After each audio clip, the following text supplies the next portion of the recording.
बिस्मिल्लाहिर्रहमानिर्रहीम, अस्सलामुअलैकुम। आपको खुशामदीद कहते हैं बोल न्यूज हेडक्वार्टर्स में।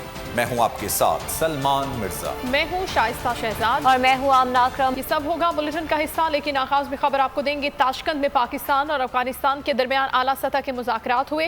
वज़ीर आज़म इमरान खान की अफगान सदर अशरफ गनी से मुलाकात हुई। मुलाकात में अफगान सदर की दरख्वास्त पर कल से इस्लामाबाद में शुरू होने वाली अफगान अमन कॉन्फ्रेंस मुलतवी कर दी गई। बातचीत में पाकिस्तान की जानिब से वफाकी वुज़रा और DGISI भी शरीक हुए। ताशकंद में पाक अफगान सियासी और फौजी क़यादत की अहम मुलाकात, दो तरफा ताल्लुकात और अफगानिस्तान की हालिया सूरत हाल पर बातचीत। वज़ीर आज़म इमरान खान की अफगान सदर अशरफ गनी से मुलाकात हुई।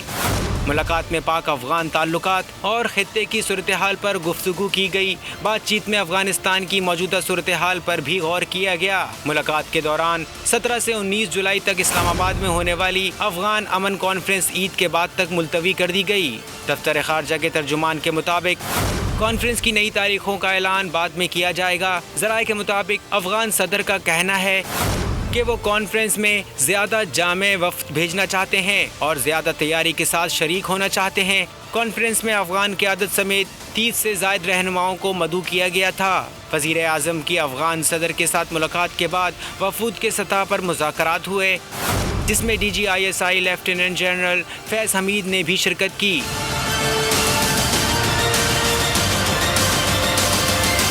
और वज़ीर आज़म इमरान खान से उज़्बेकिस्तान में मसरूफ़ दिन गुजारा। दौरे में वज़ीर आज़म के उज़्बेक सदर से दोबारा मुलाकात हुई।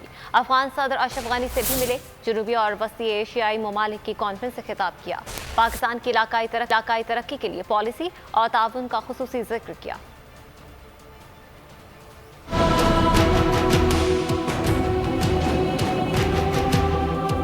वज़ीर आज़म इमरान खान का अहम दौरा उज़्बेकिस्तान, उज़्बेक सदर से दोबारा मुलाकात, अहम इलाकाई उमूर पर तबादला ख़याल।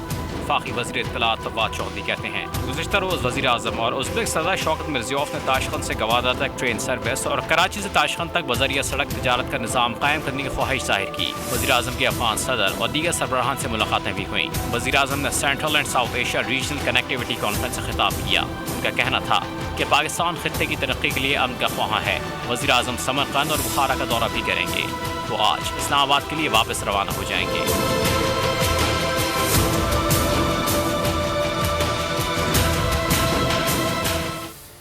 वज़ीर ख़ारजा मखदूम शाह महमूद कुरैशी की ताशकंद में अमरीकी नुमाइंदा खुसूसी ज़ल्मे खलीलज़ाद से मुलाकात हुई। बातचीत में खित्ते की सूरत हाल पर गौर हुआ। वज़ीर ख़ारजा का कहना था कि पाकिस्तान अफगानिस्तान में क़याम अमन के लिए मुसालिहाना किरदार अदा करता रहेगा। अफगानिस्तान के मुस्तक़बिल का फैसला अफगान अवाम ने करना है। ताशकंद में अहम पाक अमरीका राब्ता। वज़ीर ख़ारजा शाह महमूद कुरैशी से अमरीकी नुमाइंदा खुसूसी ज़ल्मे खलीलज़ाद की मुलाकात। बातचीत में खित्ते की सूरत हाल खुसूसन अफगानिस्तान के मसले पर गौर। इस मौके पर वज़ीर ख़ारजा का कहना था कि पाकिस्तान अफगानिस्तान में क़याम अमन के लिए अपना किरदार अदा करता रहेगा। ताहम अफगानिस्तान के मुस्तक़बिल का फ़ैसला अफगान अवाम ने खुद करना है। वज़ीर ख़ारजा ने कहा कि पाकिस्तान अफगान ग्रुपों में जामे मुज़ाकरात और मसले के सियासी हिमायत के लिए पुरअज़्म है। यूटिलिटी स्टोर्स भी महंगाई की सुनामी से बच न सके। आटा, चीनी और घी की कीमतों में होशरुबा इजाफा कर दिया गया। इक़्तिसादी राब्ता कमेटी ने गरीब के अरमानों पर छुरी चला दी। चीनी 17 रुपये, घी 90 रुपये किलो महंगा हो गया। 20 किलो आटे के थैले की कीमत 150 रुपये बढ़ गई।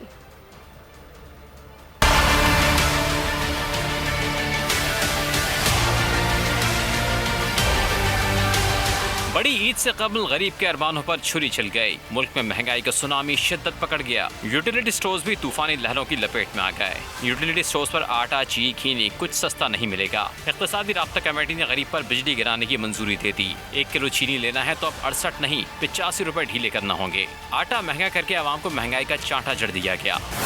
20 किलो का थैला 150 रुपए इजाफे से 950 का कर दिया गया। घी की कीमत यकदम 90 रुपये बढ़ा दी गई। 170 रुपये किलो मिलने वाला घी अब 260 में मिलेगा। शहबाज शरीफ की पेट्रोलियम मसनूआत की कीमतों में इजाफे की शदीद मुसम्मत। PTI हुकूमत महंगाई के जुल्म का एक और रिकॉर्ड कायम किया। शहबाज शरीफ ने कहा, तारीख में पहली बार पेट्रोल की कीमतें तारीख की बुलंद तरीन सतह पर हैं। बजट तकरीर में मैंने कहा था कि हुकूमत अवाम की जिंदगी अजीरन बना देगी। टैक्स फ्री बजट की हकीकत कौम के सामने आ गई। महंगाई, बेरोजगारी, गुर्बत की इंतहा हुकूमत के मजालिम की शक्लें हैं।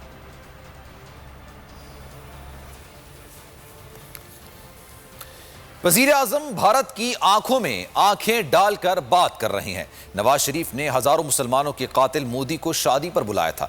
असद उमर ने नवाज शरीफ पर इल्जामात की बौछार कर दी। आज़ाद कश्मीर में इंतखाबी जलसे में खिताब में कहा कि मोदी के हाथ हजारों कश्मीरियों के खून से रंगे हुए हैं। जब तक कश्मीरियों को जायज हक नहीं मिलता चैन से नहीं बैठेंगे। वफाकी वजीर ने दावा किया कि कश्मीर में भी तहरीक इंसाफ की हुकूमत बनेगी। अखबार है उसके अंदर स्टोरी लगी हुई थी कि पाकिस्तान का वजीर आजम जो है वो मकबूजा कश्मीर के अंदर कितना मकबूल होता जा रहा है। वो इसलिए मकबूल होता जा रहा है कि वो खड़ा हुआ है, वो मर्द और उन कश्मीरियों के साथ खड़ा हुआ है और भारत की आंखों में आंखें डालकर वो बात कर रहा है। वो ये नहीं कर रहा कि जब कश्मीर के इलेक्शन की बात हो तो वो कहे कि जी नवाज शरीफ जो है वो आपके साथ जंग लड़ेगा और उसके बाद जब वजीर आजम बने तो वही जो कश्मीरियों का कातिल है, जो मुसलमानों का कातिल है, उसको अपने घर के अंदर शादियों के ऊपर उसको बुलाए, अपने काबीना के वजीरों को ना बुलाए।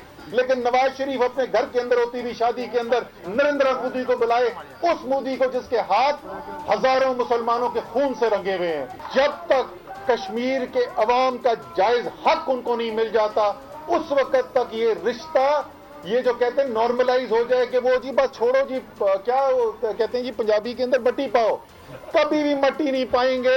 इंशाअल्लाह ताला वो कश्मीरी जो पाकिस्तान के झंडे के लिए अपनी जान दे रहे, पाकिस्तान भी उनके साथ खड़ा रहेगा।